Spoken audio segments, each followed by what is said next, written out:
Esto es un teléfono. Con él puedes hablar con tu amigo desde cualquier parte del mundo.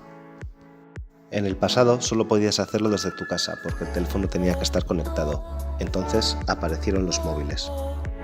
Al principio los móviles eran grandes y caros. No todo el mundo podía permitirse tener uno. Pero esto ha ido cambiando. Los móviles evolucionan, cada vez son más ligeros y hacen más cosas. Pero la cosa no queda ahí. Cada vez salen móviles mejores, con pantallas más grandes y prestaciones superiores. Debemos recordar que el móvil en su origen nació como un aparato para hablar a distancia. Aún así, la gente cambia de móvil, aunque siga pudiendo hacer llamadas, solo por conseguir mejores fotos o más espacio para aplicaciones. El problema es qué hacer con esos móviles que desechamos para reemplazarlos por otros mejores. Hay quien cuando se compra un móvil nuevo vende el antiguo, y hay quien lo guarda por si acaso.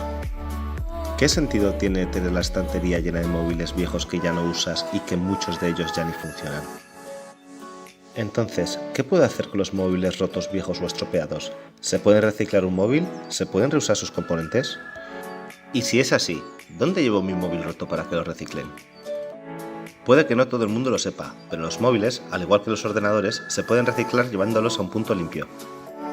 Asimismo, existen empresas que se dedican a esto y llevan a cabo toda la gestión necesaria.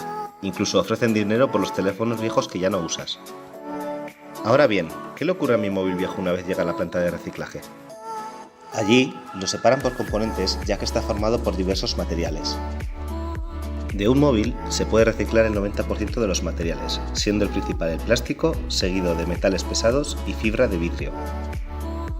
Estos materiales, una vez separados, se procesan y pueden reusarse para fabricar otros productos como envases u otros aparatos electrónicos. Así que ya sabes, deja de acumular móviles viejos y dales una vida mejor.